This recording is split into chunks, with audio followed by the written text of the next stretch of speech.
네, 오늘 시작일 주요 이슈와 수급 흐름을 정리해서 전략 세워보는 시간이죠. 7층 투자전략실 시작하겠습니다.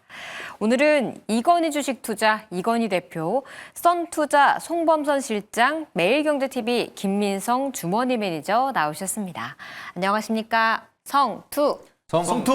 네, 힘찬 우리 구호와 함께 오늘 우리 시장 역사적 신고가를 경신한 하루입니다. 그래서 오늘은 좀 시장 점검을 짤막하게 하고 가는 시간을 가져보려고 하는데요. 먼저 이건희 대표님께 좀 질문을 드릴게요. 네. 코스피 3,400 시대가 열렸습니다. 이 기세 이어갈 수 있을지 조금은 걱정도 되는데 어떻게 보세요? 일단은 우리 정부 차원에서 증시를 부양하기 위한 노력은 이제 분명하다는 걸 우리가 알게 되었습니다. 자, 그런데 그것이 관건인 것 같아요. 지금 이렇게 뭐 3,400을 돌파를 했고 뭐 앞으로 긍정적인 시장이 중요한 게 아니라 지금 이렇게 주식시장 자체가 레벨이 되었을 때 이대로 꾸준히 유지를 하면서 더욱더 성장할 수 있느냐, 그게 관건인 것 같습니다. 이렇게 지수가 올라왔는데 또 어떻게 보면 과거처럼 또 회귀를 하면서 뭐 박스피 막 이런 얘기가 나온다거나 뭐 이렇게 되면 안 되잖아요. 네. 가장 중요한 건 이제부터는 이대로 쭉 이어가기 위해서는 미래 가치에 대한 부분이 좀 제시가 돼야 될 것 같아요. 뭐 우리나라가 아시겠지만 지금 저출산도 마찬가지고 앞으로 인구 고령화 당하고 있잖아요. 네. 그렇다면 이제 국가 동력과 이제 문제가 연결된 건데 결국에는 외국인과 이러한 글로벌 다양한 투자를 유치하기 위해서는 그만큼 대한민국 시장이 매력적이다라는 것을 계속해서 어필을 해야 됩니다. 지금 뭐 기업 차원에서도 규제가 많다라 그러죠. 바이오 분야별로 뭐 로봇도 마찬가지고 이러한 규제를 어떻게 보면 조금 더 벗어난 걸 떠나서 많은 기업들이 투자 활동을 벌이면서 이런 활동할 수 있는 무대가 주어져야 되고 동시에 대한민국의 이런 미래 가치에 관한 분명한 의견이 제시가 되면서 매력이 더욱더 부각이 되어야 지금과 같은 흐름이 유지가 되면서 더욱더 나아갈 수 있지 않을까 이렇게 좀 말씀을 드리도록 하겠습니다. 네, 정부의 의지는 확인한 가운데 좀 미래 가치를 제시하는지도 중요한 요건이 될 것 같다는 의견 주셨습니다. 다음은 송범선 의원께 좀 질문을 드려볼게요. 시장 분위기 굉장히 좋은데 또 환율을 보다 보면 1,400원에 좀 육박하는 강달러 수준이거든요. 근데 이 가운데 좀 한미 무제한 통화 수합에 대한 변수가 등장한 상태입니다. 외국인의 수급 변화를 좀 가져올지도 조금 우려스러운데 어떻게 보세요? 지금 우리나라 정부가 3,500억 달러 관련해서 지금 신청을 했죠. 미국 쪽에다가. 그래서 통화 수합을 하자 이렇게 했는데 미국에서는 좀 탐탁치 않아 하는 모습입니다. 네. 그래서 사실 뭐 우리나라가 이제 기축통화국도 아니고 뭐 여러 가지 뭐 리스크가 이득보다는 미국 입장에서는 리스크가 크다. 이득보다 리스크가 크다 이렇게 판단한 것 같아요. 자, 그래서 지금 이런 점들에 대해서 난항이 오고 있습니다. 이게 만약에 통화 수합이 안 되고 그냥 넘어간다라고 한다면은 만약에 우리나라가 지금 3,500억 달러를 지급을 했다라고 했을 때 우리나라 굉장히 큰 돈이잖아요. 네. 480조에 달하는 큰 돈인데. 현금으로 달라고. 네. 그러면 이게 굳고 있는 거에 뭐 80% 이렇게 나간다 이런 말들이 나오는데 그렇게 되면은 환율이 원달러 환율이 2,000원까지 올라갈 수 있다 이런 말들이 나오죠. 네. 그래서 그러면은 이제 우리 IMF 때 2,000원까지 갔었잖아요. 네. 그래서 IMF처럼 심각한 상황들이 나타날 수 있다라고 해가지고 지금 문제가 되고 있는데 우리 정부는 이제 통화 수합을 하자 하는데 일본과 좀 비교를 해보면 일본은 이제 하고 있죠. 지금 통화 수합을 하고 있는데 일본 같은 경우는 계속 무제한으로 하고 있는데 우리는 지금 약간 난항을 겪고 있다 이런 점들이 좀 문제가 되고 있고 만약에 안 된다 한다면은 이게 환율이 좀 급등이 나올 수 있다. 그래서 경기 침체가 될 가능성도 있기 때문에 네. 그런 점에 따라서 뭐 물론 뭐 2,000원이 됐다라고 해서 다시 또 꺾여 내려간다 이러면 외국인들이 다시 들어올 수 있는데 그 전까지는 좀 빠져나갈 가능성도 있을 것 같고 그리고 지수 자체도 좀 어느 정도 눌릴 가능성 이런 것들이 있기 때문에 지금 이 점에 대해서는 조속하게 네. 좀 협상이 돼서 어쨌든 뭐 25%를 할 것인지 아니면은 3,500억 달러를 할 것인지 방향성을 좀 빨리 잡을 필요가 있다 이렇게 보고 있습니다. 수급 변화에 또 불확실성이 생기는 거기 때문에 빠른 정책이 좀 마무리돼야 할 것 같다는 의견 주셨습니다. 다음은 또 김민성 의원과 좀 이야기를 해볼게요. 그렇다면 또 최근 삼성전자, SK하이닉스가 어느 정도 많이 올라오지 않았습니까? 네. 아, 이렇게 좀 불확실성까지 생기는데 차익 실현 한번 할까? 이런 생각도 들 것 같긴 하거든요. 맞습니다. 근데 이제 삼성전자나 SK하이닉스는 트레이딩으로 보는 게 아니다 보니까 제가 봤을 때는 좀 진득하게 보는 게 맞지 않을까 생각하고 있습니다. 그래서 오늘 시장에 대한 흐름을 보시게 되면은 올라갔던 종목들 대부분이 4차 산업에 대한 모멘텀을 가지고 있는 기업들이 같거든요. 그래서 시장에 대한 트렌드 자체가 4차 산업을 준비하고 있다. 이렇게 좀 저는 해석을 했습니다. 그래서 뭐 IoT 관련주도 잘 갔고요. 로봇도 잘 갔고 소프트웨어도 다시 들어서 바닥에서 좀 올라가는 흐름을 만들어내고 있기 때문에 그러면은 결과적으로 이 4차 산업에 대한 혁명이 일어나기 위해서 필수적으로 판매가 되는 것은 반도체이기 때문에 그럼 반도체에 대한 산업은 앞으로 더 많이 팔리겠다라고 생각을 해서 좀 긍정적으로 보고 있었는데 여기에도 중요한 이슈가 하나 나왔습니다. 이제 낸드가 좀 수요가 늘어나고 있다. 얘기 나왔기 때문에 제가 오늘도 이제 계속해서 자주 말씀드렸던 내용 중에 하나가 레거시에 대한 모멘텀이 확산이 되고 있다. 지금 시스템 반도체뿐만 아니라 지금 고성능 디램에 대한 모멘텀도 확산이 되고 있고 이제는 레거시까지 잘 팔리고 있다라고 하면은 반도체는 우리가 당장 매도할 이유가 없다라고 좀 판단이 되고 있습니다. 그래서 그 중에서 우리가 레거시에 대한 가격이 상승을 한다라고 하면은 삼성전자랑 SK하이닉스는 과거 2분기만 하더라도 재고 자산에 대한 평가 손실이 만들어지면서 어닝 쇼크가 만들어졌습니다. 뭐 네. SK하이닉스는 잘 버텼지만 그러면은 레거시에 대한 가격이 상승이 된다라고 하면 3분기, 4분기에는 지금 가만히 만 있어도 영업이익이 올라간다는 거예요. 그러면 실적이 잘 베이스가 깔리고 있는 기업이기 때문에 지금 당장 올랐다고 해서 기계적으로 매도를 하는 거라기보다는 저는 오히려 이럴 때 우리가 가격 조정이 만들어질 때마다 기회라고 생각하고 모아가는 전략으로 보시고 그리고 계속해서 원웨이로 상승을 한다라고 하면은 계속해서 홀딩을 하면 된다. 너무 걱정할 필요가 없다고 생각하고 있습니다. 근데 그 중에서도 SK하이닉스는 워낙 실적을 잘 만들고 있기 때문에 둘 중에 하나를 선택한다라고 하면 SK하이닉스. 근데 그렇다고 해서 삼성전자 팔고 SK하이닉스로 가냐? 그건 또 아니다. 네. 이렇게 말씀을 드리도록 하겠습니다. 네, 두 종목 조금 연고점 부근이라 걱정하시는 분들도 계실 것 같은데요. 지금 보유자분들이라면 꾸준히 홀딩하는 게 좋겠다라는 의견 주셨고요. 오히려 조정이 온다면 조정 시 장기적으로 보고 분할 매수하자는 의견까지도 열어주셨습니다. 네, 이렇게 오늘장에 대한 이야기 나눠봤고요. 이어서 오늘 수급이 들어왔던 종목들은 어떤 것들이 있었을지 수급본부 종목으로 넘어가 보시죠. 네, 첫 번째 수급본부 종목은 삼성물산입니다. 구윤철 경제부총리가 대주주 기준을 현행 50억 원으로 유지하겠다고 발표했습니다. 오늘 지주사주들 일제히 환호했고요. 그중 삼성물산도 7% 강세를 보이면서 52주 신고가를 기록했습니다. 또 최근 수급 동향 또한요. 외국인은 10일거래일째, 기관은 5거래일째 사들이고 있는 상태인데요. 연고점에서의 전략은 어떻게 세워야 할지 좀 첫 번째 종목으로 다뤄보겠습니다. 8월 달 좀 불꽃 꺼진 거 아닌가 싶었던 지주사였는데 오늘 또 강하게 일어섰어요. 삼성물산도 그중 하나였던 것 같은데 먼저 이건희 의원부터 오늘장 흐름을 어떻게 보셨는지 한 줄로 평가해 주시죠. 저는 삼성물산 같은 경우는 연고점이 아니라 10년 전 주가를 지금 뚫을 기세다라고 말씀을 드리고 싶습니다. 단기 1년 내 고점이 아니라 10년 전 주가를 뚫을 기세를 보이는 종목이다라는 평가를 주셨고요. 송범선 의원은요? 네, 삼성그룹의 심장이다 이렇게 보겠습니다. 역시 삼성의 지주사, 삼성의 심장이다라는 평가. 김민석 의원의 한 줄 평도 궁금합니다. 네, 여기서 혼자 튀고 싶은데 네. 뭐 나쁜 얘기할 게 없어가지고 좋은 소식만 가득한 기업이다 이렇게 말씀드리도록 하겠습니다. 네, 역시 좀 좋은 소식만 가득한 기업이다라고 평가를 해주셨는데요. 그럼 이번엔 김민석 의원부터 이야기를 해볼게요. 네. 일단 삼성물산 같은 경우에는 이제 지주사는 아니긴 하지만 그래도 네. 이제 지배구조상 최상단에 있기 때문에 지주사 역할을 하고 있습니다. 그래서 대한민국의 최대 기업이라고 우리가 얘기를 해도 과언이 아닐 정도의 삼성그룹의 지주사 역할을 하고 있는 이 삼성물산은 이번에 대주주 양도세에 대한 50억 유지 소식이 만들어지면서 아무래도 장기 투자에 대한 자금들이 어디로 갈까 고민을 하다가 상대적으로 재무제표상 좀 저평가를 받고 있는 기업이 좀 인기가 많이 이어졌습니다. 그래서 지주사에서 막 상한가를 치는 그런 종목들도 많이 나왔는데 거기에 빼놓지 않고 삼성물산이 오늘 강한 시세를 보여줬던 이유는 근본적으로 대주주 양도세에 대한 50억이 유지가 됐기 때문에 개인 투자자들에 대한 장기 매수세가 삼성물산을 좀 쏠렸다. 좀 이렇게 해석을 하고 있습니다. 그래서 그 부분이 좀 지속적으로 이어진다라고 하면 저는 연말까지도 좀 좋은 흐름이 이어지지 않을까 이렇게 좀 기대를 하고 있는 상황이고요. 그리고 이제 본업을 보시게 된다라고 하면은 삼성물산은 사실 건설업이죠. 그래서 건설업에 대한 모멘텀, 금리 인하 사이클이 만들어진다라고 하면은 사실상 가장 수혜를 보는 거는 건설업이라고 제가 제가 미리 말씀을 드렸습니다. 그래서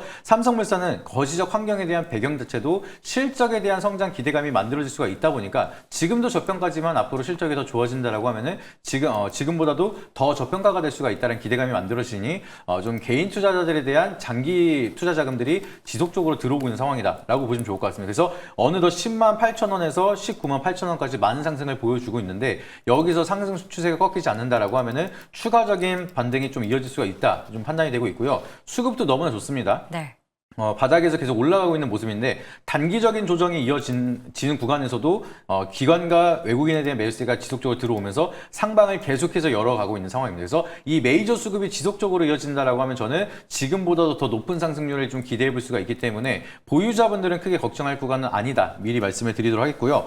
그리고 지금 정부에서도 마찬가지로 금리 인하의 사이클에 맞춰서 이제 공공주택에 대한 좀 수주를 또 늘려가겠다고 얘기했죠. 그래서 연간 27만 가구에 대한 공급을 하겠다라고 밝혔는데 그러면은 시행사 역할을 하고 있는 삼성물산은 앞으로 토목공사를 좀 더 굉장히 많이 할 수가 있습니다. 제가 이제 대학생 시절에 또 아르바이트 했거든요. 그래서 네. 삼성물산에서 토목공사를 했는데 굉장히 좀 힘들지만 굉장히 중요한 역할을 하고 있습니다. 그래서 건설이 들어간다라고 하면은 토목공사가 일단은 실적이 먼저 들어가기 때문에 그러면 앞으로에 대한 시행이 들어간다라고 하면은 삼성물산에 대한 실적이 우선적으로 찍히고 수주가 먼저 들어갈 수가 있습니다. 그래서 건설업 중에서도 토목공사를 하는 이런 기업들이 먼저적으로 좀 더 시세가 만들어질 수가 있다 보니까 그 부분도 저는 배경적으로 굉장히 좋다. 이 부분 미리 말씀을 드리도록 하겠고요. 그리고 이제 삼성물산은 건설뿐만이 아니라 원전에 대한 기대감도 같이 만들어내고 있기 때문에 국내에 대한 건설뿐만 아니라 글로벌적인 원전에 대한 수주까지 이어진다라고 하면은 여기에 대한 실적까지도 글로벌 수주가 늘어난다. 그러면 지금보다도 실적에 대한 성수기가 온다. 그러면 저는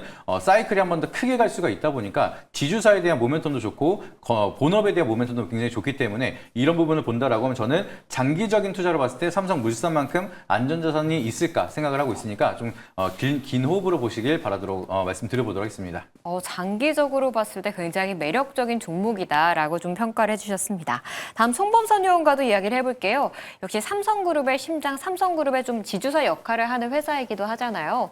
방금 뭐 원전, 토목 여러 가지 이야기를 해주셨는데 정책 관련 모멘텀으로도 조금 더 부각받을 수 있는 걸까요? 그렇죠. 뭐 건설 관련해서 주택 공급 관련해서도 지금 많이 좀 주목을 받을 수 있을 것 같고요. 뭐 그런 것도 있지만 사실 뭐 저는 지주사적으로 더 긍정적인 것 같아요. 확실히 이게 지금 지주사로서 삼성그룹의 전체적인 총괄 이렇게 좀 볼 수 있겠고요. 지금 전고점을 뚫고 올라갔는데 다만 이제 역사적 신고가는 아니고 2015년 바로 있었던 21만 5,500원이 가장 최고점입니다. 네. 자, 그래서 지금 엄청나게 좀 가장 강한 모멘텀이 나타났고요.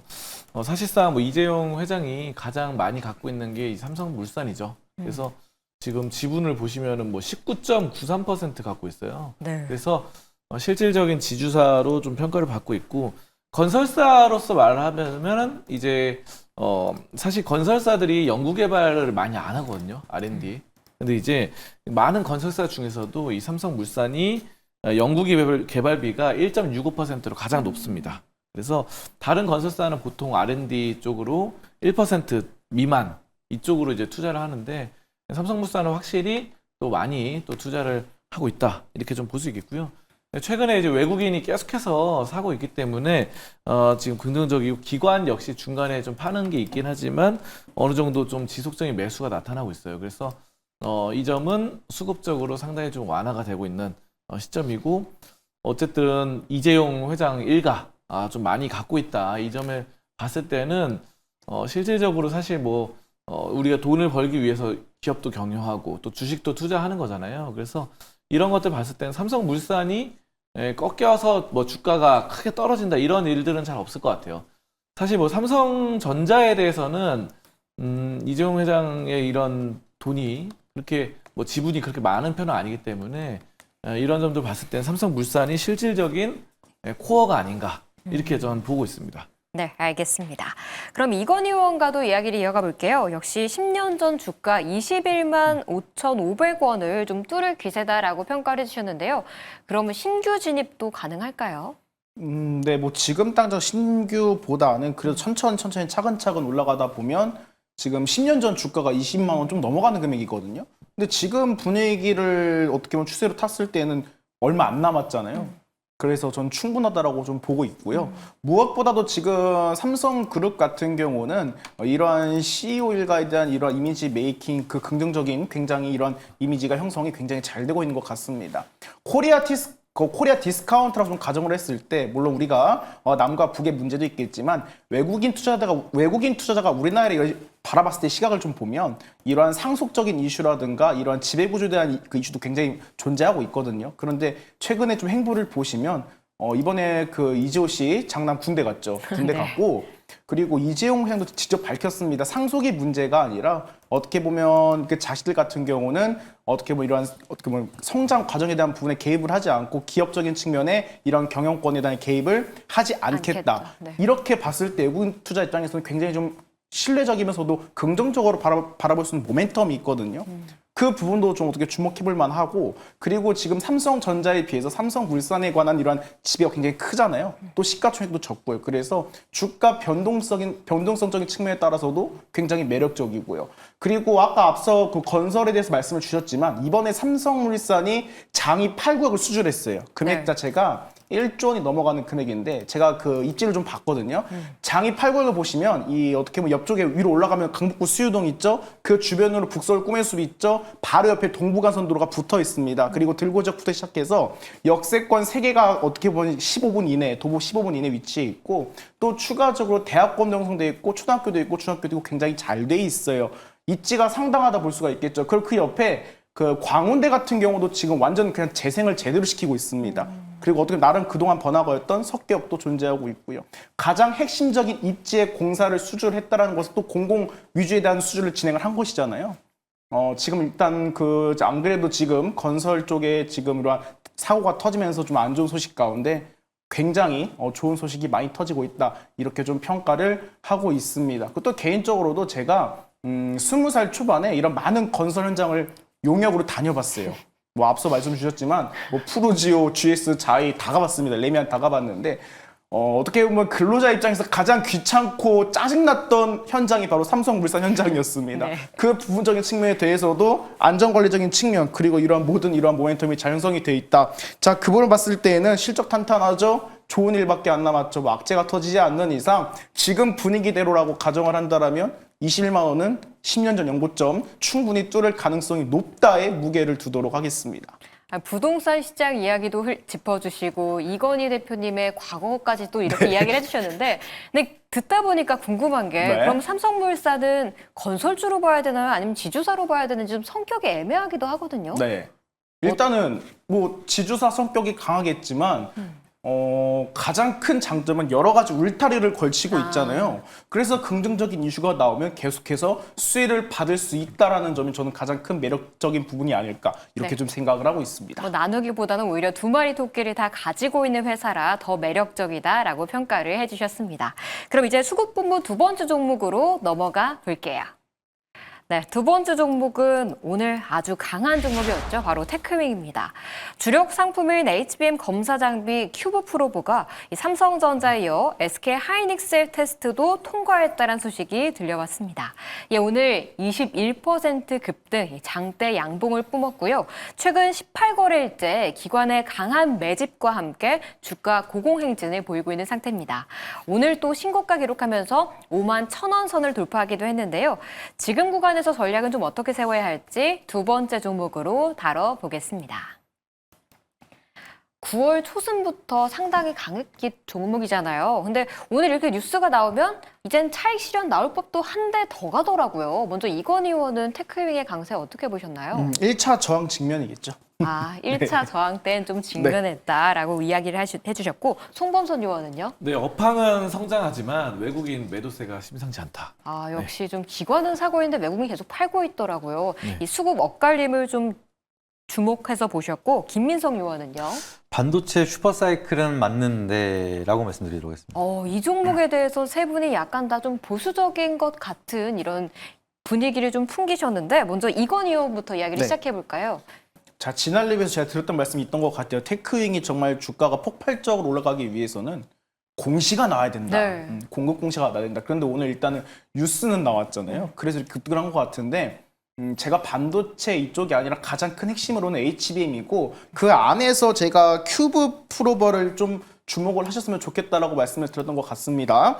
일단은 지금 기관이 폭발적으로 매수를 하고 있고 그리고 주가가 차근차근 올라가면서 거래대금이 터졌다는 부분은 역시나 긍정적이다라고도 제가 말씀을 드렸던 것 같아요. 그리고 제가 밥그릇 말씀드렸죠. 한 번에 가는 게 아니라 사이클을 타고 굉장히 천천히 올라가다가 뉴스가 나오던가 아니면 공시가 나오던가 요 구간을 통해서 밥그릇 패턴을 완성할 가능성이 있다라고 말씀을 드렸는데 일단 1차적으로 뉴스가 나왔어요. 그런데 뉴스가 나오는 시점에서 지난 1년 동안 흘러내렸던 이런 매물들을 한 번에 어떻게 보면 돌파시키는 이런 패턴이 나왔습니다. 자, 그렇다면 이 물량을 소화하는 기간이 또 길 수도 있고 짧을 수도 있겠지만 분명히 시간은 필요하거든요. 네. 자, 그렇다면 우리가 여기서 인지를 해야 될 것은 이 회사가 지금 갖고 있는 이 호재가 게임 체인저가 될 수 있느냐 없느냐 그거를 보셔야 될 것 같아요. 일단 제가 봤을 땐 지금 HBM 분위기는 좋습니다.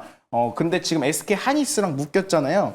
이 큐브 프로버 자체가 어떻게 보면 어떠한 구조를 가지고 있느냐고 한다면 일단은 기존 HBM을 테스트를 할 때는 기본적으로 웨이퍼 구간에서 테스트를 진행을 합니다. 그래서 좀 약간 복잡한 구조도 있고 어떻게 보면 굉장히 좀 시간도 오래 걸리고 비용적인 측면에서도 어떻게 보면 좀 기업 입장에서 부담이 될 수가 있는데 요번에 지금 테크닉이 개발한 이 큐브 프로 자체가 제가 전에도 말씀을 드렸지만 기존 효율 대비 10배 이상 이런 효율을 자랑하고 있고요. 그리고 굉장히 HBM 복잡하잖아요. 이 적층 과정에서 지금 256개의 다이를 동시에 검사할 수 있는 이런 패턴 기술을 개발을 했습니다. 이 부분 같은 경우는 사전에 지금 HBM 쪽에서 불량적인 측면을 빨리 발견을 해가지고 수율 개선 효과에 좀 충분히 어떻게 보면 결과 이런 기대를 줄 수 있는 그런 제품이라고 보시면 될 것 같거든요. 앞으로 HBM 뭐 8단, 12단, 16단 가면 갈수록 수율이 계속해서 필요하잖아요. 이렇게 적극적인 수율을 계속 필요하잖아요. 그 과정에서 이제 개입을 할 수 있느냐 없느냐 그걸 보셔야 될 것 같은데 그래서 아직까지 지금 초기 단계예요. 기술 개발을 완료시켰고 초기 단계이기 때문에 그래서 필요한 건 무엇이다? 공급 공시가 필요하다. 이렇게 말씀을 드렸던 것 같습니다. IR은 진행했던데요. 네? IR은 좀 진행을 한 것 같던데. IR은 진행했는데 구체적으로 통상 우리가 공시가 나오잖아요. 네. 뭐 어떻게 보면 계약 상대방은 비밀이어도 얼마만큼의 가격대 이런 장비를 공급을 했다 공시가 나와야 되는데 구체적으로 시장에서 증명할 수 있는 건 공시입니다. 기술 기대감으로 올라갈 수 있는 거는 분명히 제가 봤을 때는 한계가 있다고 생각을 합니다. 혁신적인 기술은 맞지만 지금 HBM 4를 비롯해가지고 가장 시장이 지금 뜨거운 관점에서 공급 공시가 나오냐 안 나오냐 그게 관건인 것 같아요. 일단 지금 주가는 기대감 때문에 레벨은 되었고 지난 1년 동안 지금 박스권 왔다 갔다 했잖아요. 네. 이 물량을 구간을 소화할 구간은 반드시 필요할 겁니다. 자, 그렇다면 더 상승하기 위해서는 공급 공시가 필요하다 이렇게 좀 말씀을 드려보도록 하겠습니다. 네, 역시 지난번과 함께 이번에도 역시 명확한 공급 공시가 나와야 추가 상승도 좀 가능할 것 같다라는 의견을 주셨습니다. 다음 송범선 의원과도 이야기를 해볼게요. 역시 좀 우리 수급분부, 수급 종목으로 봤을 때 기관의 좀 매수세는 있지만 외국인의 매도세가 좀 심상치 않은 상태다라고 보셨네요. 그렇죠. 이게 지금 보시면은 9월 1일 날 외국인이 이제 보유하고 있는 그 보유율, 소진율이 13%였는데 지금 현재 10.5%까지 떨어졌습니다. 그래가지고 지금 외국인이 좀 계속해서 좀 팔고 있는 이런 양상들이 좀 나타나고 있고요.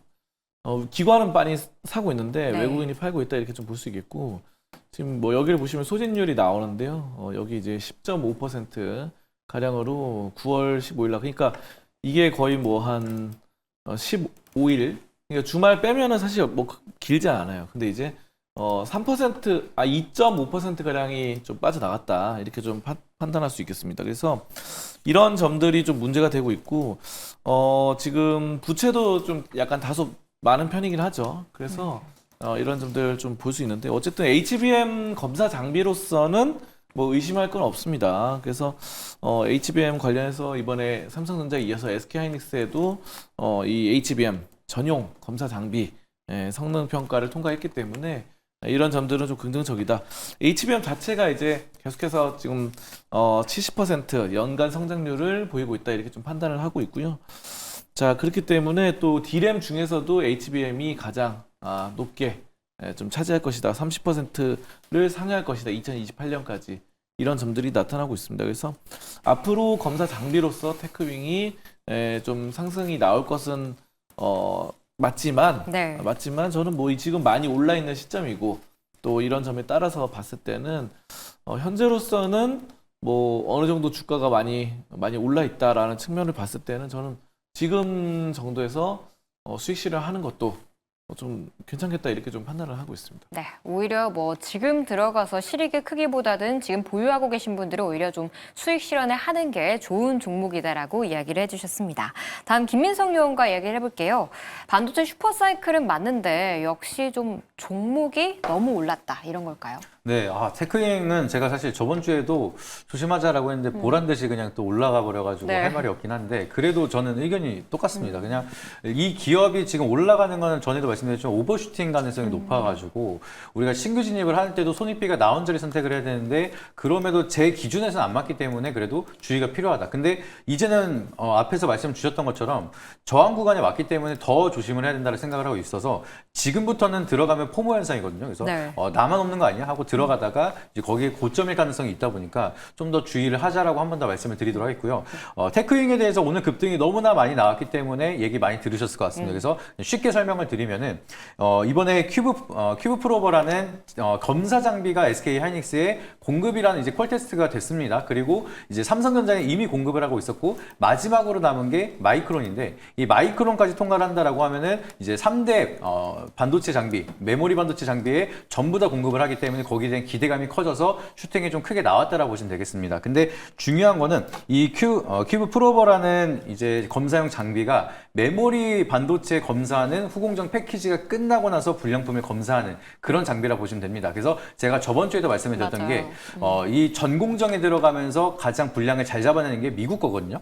그렇기 때문에 이 미국 장비가 있기 때문에 과연 이 테크윙에 대한 장비를 많이 쓸 것이냐. 네. 이제 앞에서 수요를 다 잡아냈기 때문에 마지막으로 후공정 패키징 테스트가 끝나고 나서 불량품을 검사하는 게 과연 정말 수요가 많이 늘어날 수 있을 것인가. 저는 여기에 대한 퀘스천 마크가 아직 남아있기 때문에 미국 장비가 전 세계 점유율 52%를 가져가고 있고요. 이미 전공정에서 불량 테스트율을 굉장히 잘 잡아내고 있습니다. 그래서 이 기술을 이길 수 있는 국가가 아직까지 없기 때문에 테크윙에 대한 기대감, 재료에 대한 모멘텀 워낙 좋죠. 그리고 여기에 대한 대표적인 3사에 대한 통과도 다 된다라고 하면은 굉장히 기대감은 커질 수가 있습니다. 하지만 여기에 대한 실적까지 이어질 수가 있느냐? 거기는 우리가 숫자를 보고 나서 선택을 해야 되는 게 저는 중요하다 판단이 되고 있기 때문에 이미 실적이 찍히고 있는 기업도 많아서 네. 단기적인 트레이딩 관점으로는 우리가 대응이 가능하다라고 하면은 테크윙처럼 이미 시장이 주목을 받을 때 접근하는 것도 나쁘지 않지만 그렇지 않고 나는 이 기사만 보고 장기 투자 해보겠다라고 생각하시면 오히려 실적이 찍히는 종목을 선택하는 게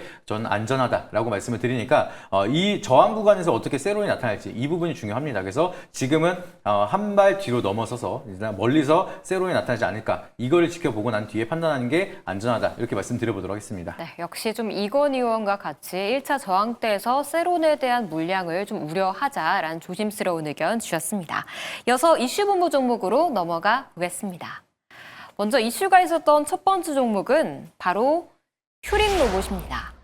이재명 대통령이 로봇 산업 규제에 대해 논의하겠다라고 밝히면서 오늘 로봇 관련주들 강세를 보였습니다. 특히 휴림 로봇 같은 경우 오늘 코스닥 시장 거래대금 1위 종목이기도 했는데요. 20% 급등한 가운데 성장주로의 매력도 있는데 정부 정책이란 모멘텀까지도 얻게 된 현재입니다. 지금 구간에서 어떤 전략이 필요할지 첫 번째 종목으로 다뤄볼게요. 로봇 같은 경우 9월 안 그래도 좀 강했는데 동력을 하나 더 얻은 것 같거든요. 9월에 주도주로 좀 자리 잡을 수 있을지도 궁금한데 먼저 휴림 로봇부터 이 상승을 어떻게 보셨는지 이건 의원부터 한 줄 평 들어볼게요. 뭐 기술적 상승은 가능하나 이 대주주 지분이 치명적이다라고 말씀드리고 싶습니다. 오, 기술적으로 더 올라갈 수는 있겠지만 대주주 지분이 좀 치명적이다라는 좀 새로운 의견을 주셨고요. 다음 송범선 의원은요. 네, 산업 현장에서 필수.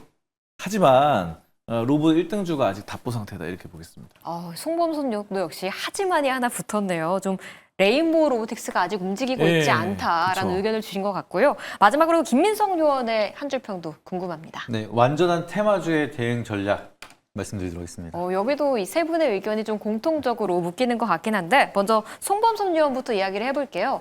역시 레인보우 로보틱스가 좀 아직 추세가 확실히 만들어지지 않은 것 같아요. 그쵸. 레인보우 로보틱스가 지금 거의 뭐 올해 1월, 2월에 가장 강하게 올랐다가 현재 4월부터 해서 박스권에 놓여져 있습니다. 그래서 지금 5개월, 6개월 동안 계속해서 박스권을 기록을 하고 있다 이렇게 좀 판단을 하거든요. 자, 그래서 지금 30만 원대 오늘 30만 원 넘어서긴 했지만 어쨌든 30만 1,000원 뭐 이렇게 해서 지금 이 정도는 사실 뭐 6월에도 나타났었거든요. 네. 32만 원까지. 그런 점도 봤을 때 레인보우 로보틱스가 아직 1등주로서 삼성전자가 35% 지분을 보유하고 있기 때문에 여기가 올라가지 못한다고 한다면은 아직 좀 무리는 있다 이렇게 보고요. 호재로서는 좋죠. 정부가 이제 산업 현장에서 로봇 도입을 확대하기 위해서 이제 불필요한 도입 규제 이런 것들을 철폐한다 이렇게 했기 때문에 어쨌든 현재 상황에서 로봇에 대한 부분들은 상당히 좀 긍정적인 호재이기는 해요. 뭐 노란봉투법으로 인해서 노조 이런 것들을 대신할 수 있는 또 로봇이 있는 상황이고, 자 그래서 이렇게 좀 볼 수 있는데요. 다만 이제 이 휴림 로봇 같은 경우는 수익성이 약간은 불균형합니다. 그래서 이 흑자와 적자를 계속 반복하고 있고, 유보율 같은 경우는 126%로 좀 낮은 편이에요. 이게 1000% 기준으로 봤을 때 지금 126%면 얼마 현금 흐름이 좋지는 못하다 이렇게 보거든요. 자, 그리고 최대 주주가 휴림홀딩스인데 6.56%만 지분 보유를 하고 있어가지고 사실상 좀 너무 약하다 이렇게 보고, 만약에 회사가 좀 흔들린다 그러면은 책임 경영에서 좀 어렵지 않나 이렇게 좀 판단을 하고요. 어쨌든 1등주인 레인보우 로보틱스가 먼저 달려줘야 3등, 4등주가 올라갈 수 있는데 이 휴림 로봇 같은 경우는 사실 3등주, 4등주의 성격을 띠고 있죠. 그래서 네. 지금 추세는 강하지만 이런 점들에 대해서는 아직은 좀 지금 로봇주가 계속 손바뀜이 나타나고 네. 있거든요. 뭐 레인보우가 먼저 올랐다가 그 다음에 로보티즈가 올랐다가 뭐 클로봇이 올랐다가 뭐 로보스타가 올랐다가 이런 식으로 계속 손바뀜이 나타나는데, 이게 또 손바뀜이 나타나면 또 떨어졌다가 또 다른 로봇주가 오르고 이런 것들이 계속 반복되다 보니까 로봇 산업 전체가 오르려면은 레인보우가 먼저 가야 된다. 저는 이렇게 보고 있습니다. 네, 레인보우 로보틱스가 빨리 사명 바꾸고 좀 추세를 만들어줘야 다른 로봇주들도 함께 더 장기적으로 오를 수 있다라는 좀 의견을 주셨습니다. 다음 이건 의원도 역시 좀 대주주 지분이 너무 낮다라는 점을 좀 우려를 하신 것 같아요. 네. 왜냐하면 휴림 로봇은 사실 로봇 섹터 중에서 주도주는 아니에요. 그리고 네. 저 같은 경우는 지금 로봇주를 어떻게 보고 있느냐. 지난 3년 동안 매년 새해마다 가장 가파르게 상승했던 주식이 어떤 섹터냐고 스스로 한번 여러분께 여쭤보시면 다 로봇주라고 하실 거예요. 로봇주 매년 지금 3년째 10년마다 대통령 신년사라든가 기업 투자 발표 정책 나오면서 굉장히 크게 급등했거든요. 아마 제가 지금 로봇주가 움직이는 원인도 지금 내년 왠지 신년을 위한 이런 움직임이지 않을까 그렇게 생각을 하고 있어요. 그런데 왜 휴림 로봇은 주도주가 아니냐? 뭐 가장 큰 매력은 뭐 우리나라 어떻게 보면 1대 로봇 상장주잖아요. 네. 그래서 시장에서 형님 대우를 좀 해주는 것 같고요.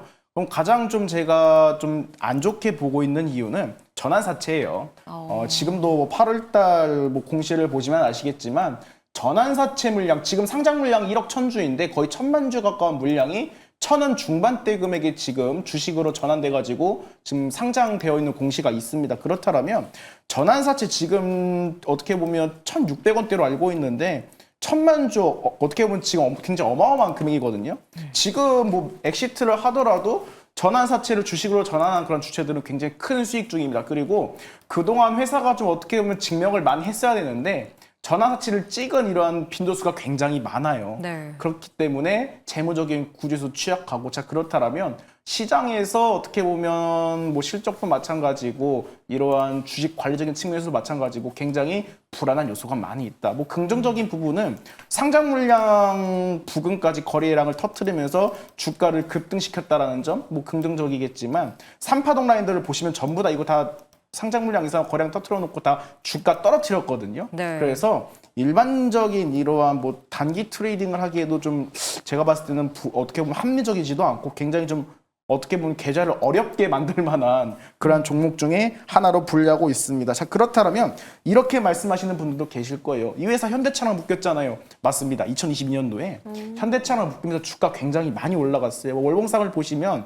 실질적으로 지금 2,000원대에 있던 주가가 12,000원 부근까지 올라간 이력이 있거든요. 그런데 작년에 시장에서 나왔잖아요. 네. 현대차가 픽한 기업 어디입니까? 심했습니다. 그래서 현실적으로 지금 대주주 물량도 굉장히 취약하고 자금적인 측면에서도 취약하고 제가 봤을 때에는 물론 호가창을 보고 매매가 가능하겠지만 이 회사의 전망만을 믿고 투자를 하기에는 좀 판단을 하기에는 좀 어려운 종목이지 않을까 이렇게 좀 말씀을 드리겠습니다. 네, 펀더멘털에 있어서 조금은 보수적인 접근이 필요하다는 의견을 주셨네요.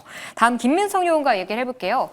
테마주 대응을 해야 한다라고 얘기를 해주셨는데 장 초반에 성장주들이 좀 움직이고 있다고 하지 않으셨나요?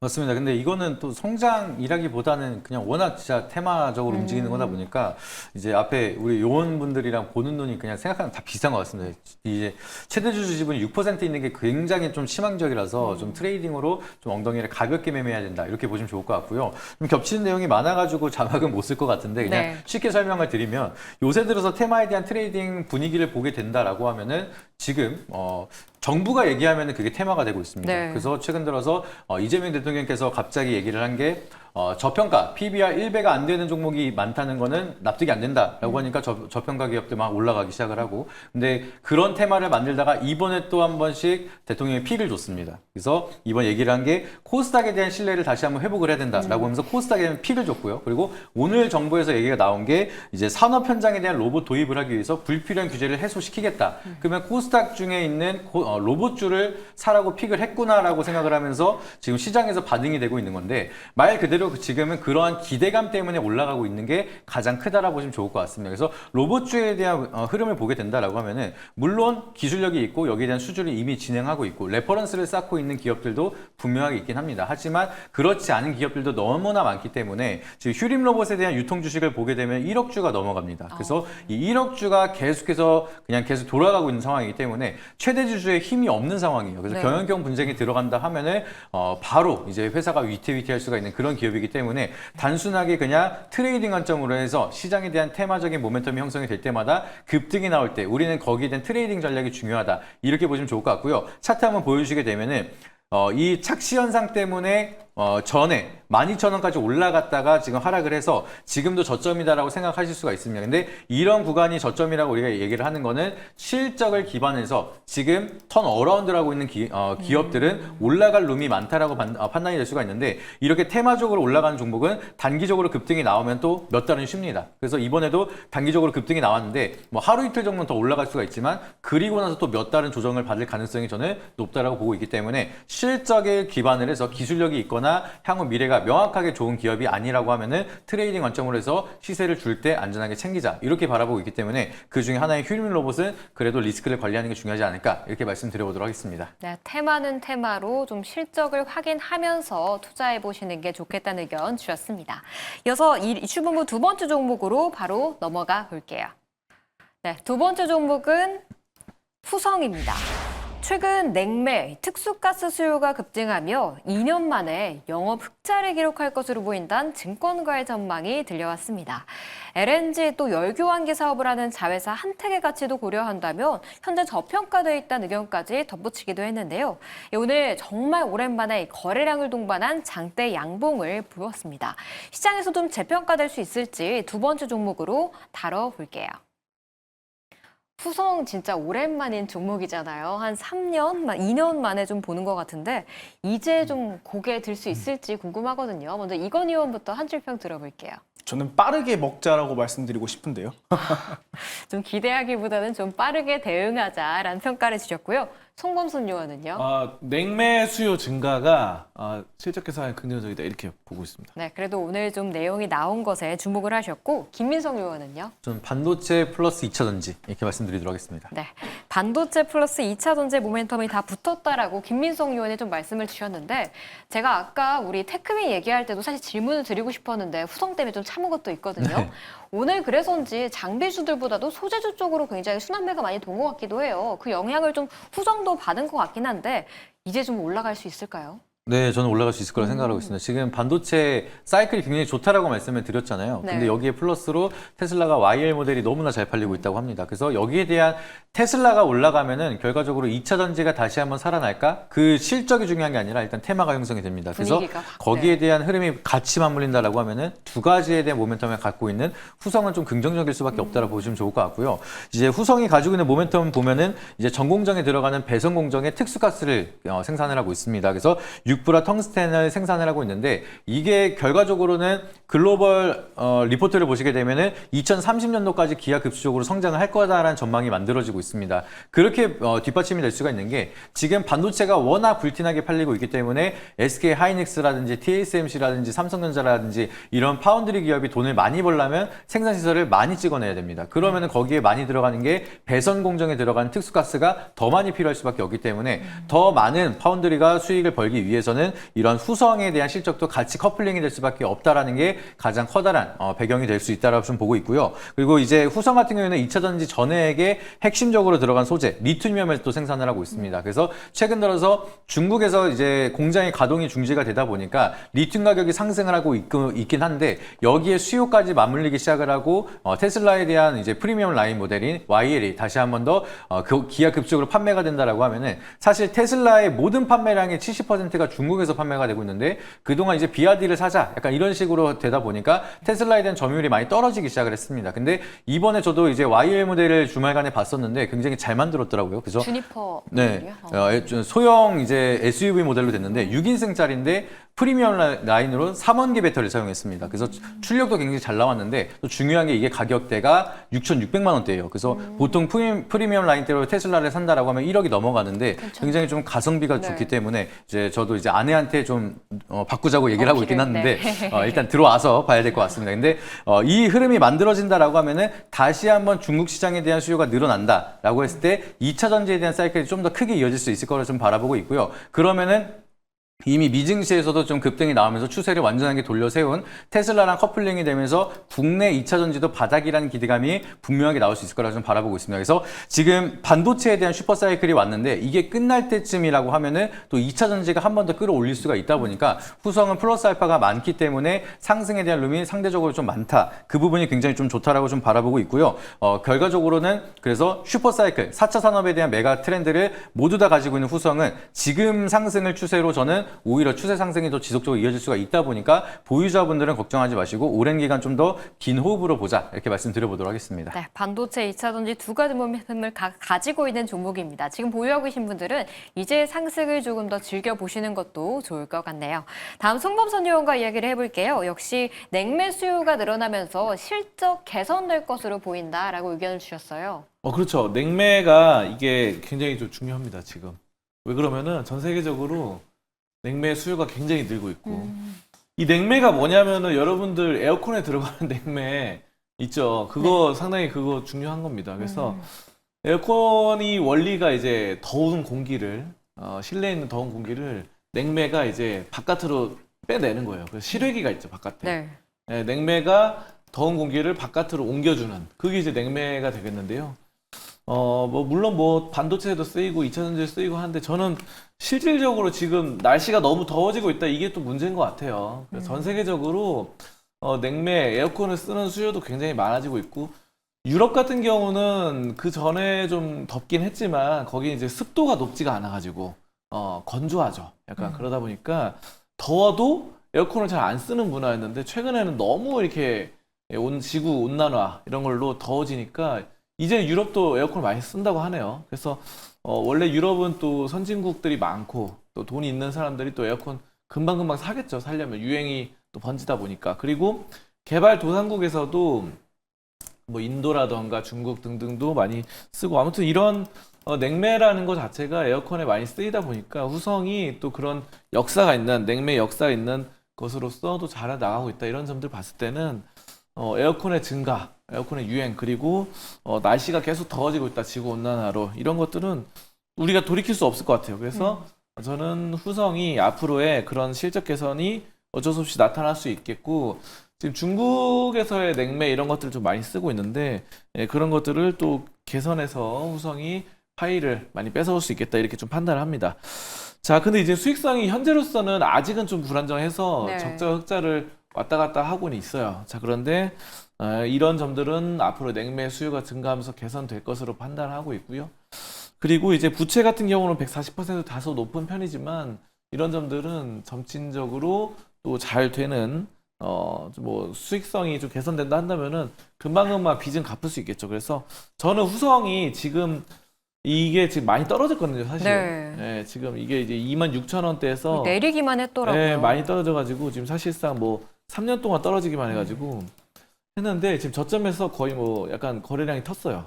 예, 거래량이 터져가지고 여기서 이제 8월에 한번 거래량이 터졌는데 약간 다시 눌렸잖아요. 네. 근데 이제 제가 봤을 때는 8월 거래량보다 지금이 더 폭발적으로 좀 상승이 나왔습니다. 그래서 지금 굉장히 또 이렇게 크게 봉이 크게 나왔는데 이런 것들 봤을 때는 거래량이 장대 양봉으로 나타날 수 있는 그런 초입점이 아닌가 싶어요. 그래서 저는 이 점이 또 거래량 트면서 괜찮은 이런 양상들이 보여지고 있기 때문에 후성 앞으로 냉매 수요 증가 긍정적이고 실적도 좋아질 것이다 이렇게 판단하고 저는 지금 매수도 뭐 나쁘지 않다 좋다 이렇게 좀 보고 있습니다. 네, 거래량이 늘면서 다시 좀 고개를 들 타이밍이 왔다. 지금 신규 매수도 괜찮을 것 같다는 의견 주셨습니다. 이제 이건희 의원과 이야기를 해볼게요. 두 분 다 좋은 의견을 주셨는데 사실 이건희 의원 같은 경우에는 좀 빠르게 대응해야 할 구간이다라고 보신 건가요? 제가요? 네. 빠르게 대응하자라는 의미가 네. 그런 의미도 뭐 받아들이시는 거에 따라 다를 수도 있겠지만 저는 혹시나 조정을 주거나 기회를 주면 매수를 빠르게 했으면 좋겠다라는 네. 마음에서 자 그런 코멘트를 좀 달아드린 것 같고요. 제가 보는 관점은 전해액입니다. 전해액. 지금 전해액 수요가 지금 계속해서 필요할 수밖에 없어요. 모두가 아시겠지만 ESS가 지금 2차전지가 가는 경우도 사실 전기차 캐즘이라고 하지만 ESS가 굉장히 크거든요. 네. 그리고 앞으로도 계속해서 매년 10% 이상의 성장을 기록할 거라고 하잖아요.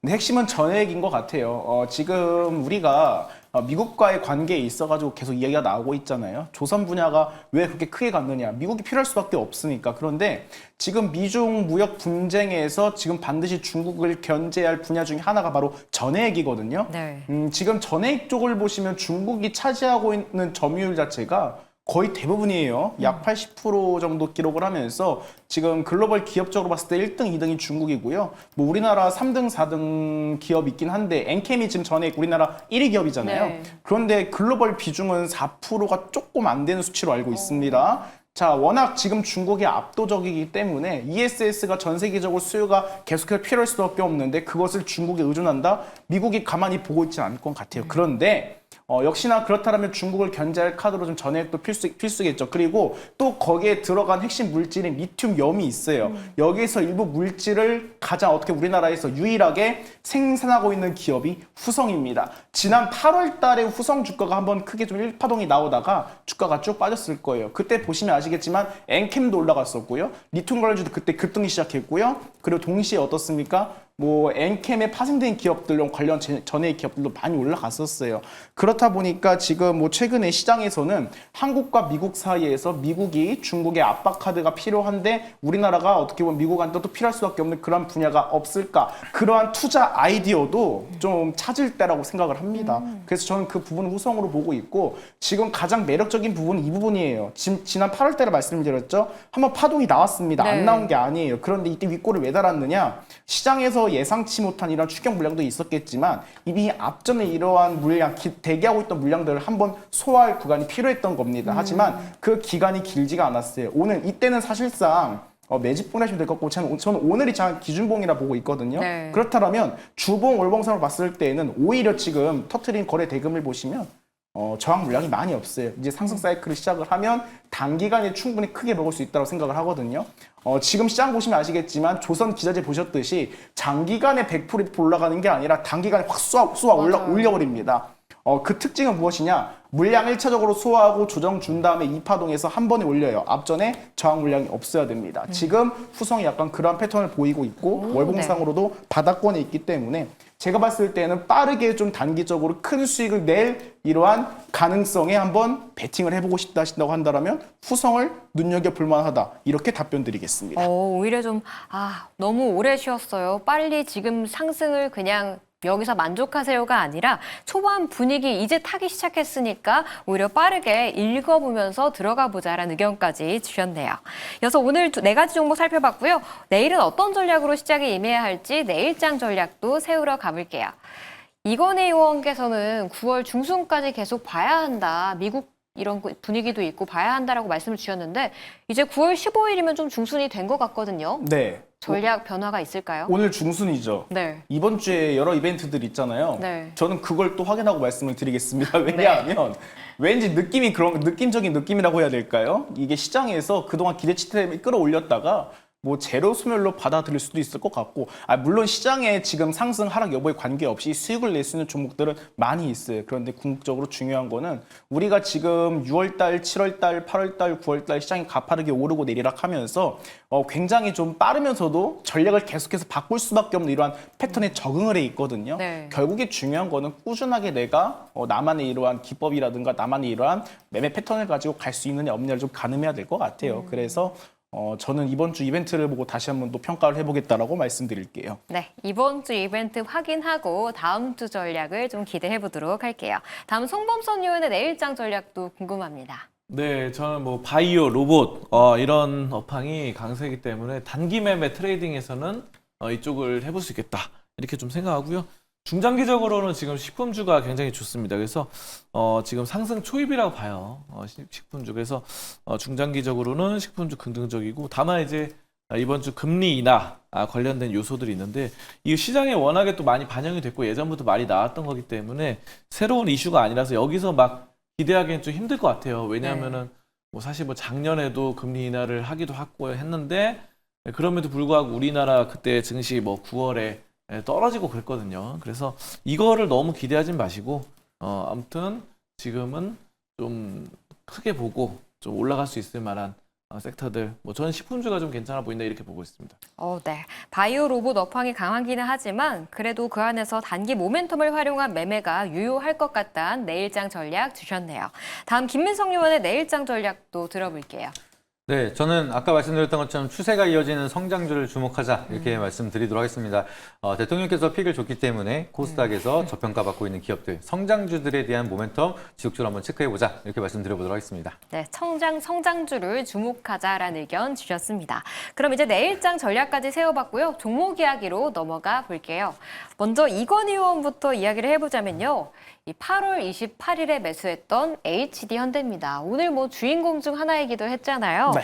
수익률 20% 기록하고 있는데 지금 구간에서 전략은 어떻게 세워볼까요? 목표가 상향하겠습니다. 네. 20만 원 정도까지 지금 2차 목표가를 상향할 생각을 하고 있고요. 앞전에 물량을 다 소화를 시켜놨어요. 그런데 지금 핵심은 무엇이냐? 그동안 제가 아까 초반에 정부가 주가 불황의 의지가 좀 강하다고 말씀을 드렸잖아요. 지금 대주주 요건 완화 이야기는 나왔습니다. 그렇다면 그 다음 타겟은 상법 개정일 것 같아요. 네. 지금 3차 상법 개정이 지금 국회에 지금 올라간 걸로 알고 있거든요. 자, 그렇다면 이번 달 이야기가 나올 것 같고 또 거기에 따라서 한 번 더 시장에 관한 이런 액션이 나오지 않을까. 그래서 HD현대 같은 경우는 목표가를 한 번 더 20만 원 정도로 상향하겠다라고 말씀드리겠습니다. 네, HD현대 지주사의 매력적인 종목으로 목표가 20만 원까지 좀 상향하는 걸로 의견 주셨습니다. 다음 송범선 의원도 8월 26일 날 매수했던 서진 시스템이요. 그새도 목표가를 달성하면서 21%의 수익률을 기록하고 있습니다. 말씀해 주셨다시피 좀 차근차근 올라가고 있는 중인 것 같은데 역시 목표가 올려볼까요? 근데 저는 이 서진 시스템 뭐 일단은 한번 끊어가는 게 좋을 것 같습니다. 그래서 네. 일단은 수익 실현하시는 거를 좀 권장드리고요. ESS 시스템이 굉장히 유행을 하면서 이런 에너지 저장 장치 이게 좀 그동안 좀 떨어지다가 다시 반등이 나오는 구간이에요. 그래서 지금 상당히 또 추세가 살아나고 있긴 한데 지금은 지수단에서는 지금 여러 가지 좀 고점이 있는 상태죠. 그래서 이 3,400 굉장히 높습니다. 그래서 지금은 한번 끌어가는 것도 좋은 것 같아요. 그래서 여러분들이 ESS 유행이 있지만 한번 수익 실현해보자 이렇게 말씀드리겠습니다. 네, 지수가 좀 최고치까지 올라왔기 때문에 이 구간에서 수익은 좀 실현하고 가자는 의견 주셨습니다. 다음 김민성 의원도 이야기를 해볼게요. 범한 퓨얼셀입니다. 지난주부터 좀 주인공인 종목이기도 했잖아요. 네. 약 2주 만에 수익률 36.2%를 기록하고 있는데요. 여기서는 2차 목표가 상향할까요? 아니면 정리할까요? 정리할까 했거든요. 네. 근데 과열이라 정리할까 했는데 네. 추세가 너무 강하게 좀 이어져서 차트 한번 보여주시면은 좀 목표가를 상향하게끔 된 것 같습니다. 지금 3만 원을 목표가로 해서 3만 원을 돌파할까 말까 했는데 이거를 여기 라인을 그냥 갭을 띄워서 해버렸거든요. 그래서 네. 과열이 될 걸 알면서도 갭을 띄워서 올렸다는 거는 여기서 가격 조정이 만들어지고 이제 차트를 크게 보시게 된다라고 하면은 오히려 여기서 새로운 박스권이 시작이 되는 구간이기 때문에 여기 라인을 지지해 준다라고 하면 상방으로 다시 출발할 수가 있습니다. 그래서 지금부터 중요한 거는 보유자의 영역이긴 하지만 익절가 라인을 3만 원으로 제시해 드리도록 하겠고요. 여기 깨면은 익절 라인, 그리고 여기서 익절 라인을 깨지 않는다라고 하면은 42,000원까지도 우리가 상방이 더 열려 있기 때문에 좀 더 크게 보자 이렇게 말씀드려 보도록 하겠습니다. 네, 오히려 익절가 라인을 3만 원으로 이제 2차 목표가를 42,000원으로 잡아주셨습니다. 그렇다면 이건희 의원부터 내일자 시초가에 공략할 종목도 궁금한데요. 하나 짚어주시죠. 대웅입니다. 일단 지금 시장 주도 섹터 안에서 좀 지주사를 계속해서 바라보고 있고요. 무엇보다 정부 증시 부양 의지가 긍정적입니다. 그래서 지금 더 센 3차 상법 개정안이 이번 달 국회에서 이야기가 나온다고 하더라고요. 자, 그래서 여기에 대한 전망을 좀 바라보겠고요. 대웅이 지금 가진 자사주가 29%가 넘어갑니다. 자, 그렇기 때문에 자사주 물량이 좀 많은 주식 안에서 이파동 이후에 조정이 나오고 횡보하고 있는 구간에서 한번 슈팅을 기대해 보겠다. 이렇게 좀 말씀을 드릴게요. 네. 목표가는 29,000원, 손절가는 22,800원 말씀드리겠습니다. 네, 3차 상법 개정안에 대한 기대감 유효하다 말씀 주셨고요. 대웅 목표가 29,000원, 손절가 22,800원 짚어주셨습니다. 다음 송범선 의원의 시초가 공략주도 하나 알려주시죠. 저는 오뚜기 가져왔는데요. 최근에 이제 식품주 중에서 라면 관련주가 굉장히 많이 시세가 붙고 있죠. 그래서 네. 삼양식품이 계속해서 올라왔었고 그 다음에 농심이 또 시세를 쳤습니다. 그래서 농심에는 신라면에 또 캐대언 마크 이런 것들을 도입해가지고 굉장히 호재로 작용을 했는데요. 그 다음에 또 오뚜기가 올라왔어요. 그래서 사실 9월 12일 날 20% 넘는 상승이 있었습니다. 24%까지도 올랐었는데요. 이게 윗골이 닿으면서 쭉 빠졌어요. 네. 그래가지고 이게 굉장히 좀 아쉽다. 이거는 근데 이런 거는 저는 다시 한번 또 올라갈 수 있을 거라고 보고 있고요. 이 오뚜기는 5년 연속 흑자에다가 매출도 매년마다 상승하고 있고요. 자사주가 14%나 됩니다. 그래서 굉장히 경영진이 자신감이 넘친다. 이렇게 좀 볼 수 있어요. 그래서 이거 사실상 보시면은 지금 여기 2016년 이때 이제 146만 원 찍었다가 이제 황제주 됐다가 지금 이렇게 됐거든요. 그래서 저는 뭐 충분히 좀 올라갈 수 있다. 단기적으로 막 140만 원 이렇게 올라가기보다는 현재로서는 목표가 50만 원 보고 손절가는 35만 원 이렇게 해서 라이트하게 한번 가져가 보자 이렇게 말씀드리겠습니다. 네, 식품주 순환매 속에 오뚜기의 차례도 올 수 있다. 목표가 50만 원, 손절가 35만 원 짚어주셨습니다. 단 김민성 의원의 시초가 공략주도 하나 짚어주시죠.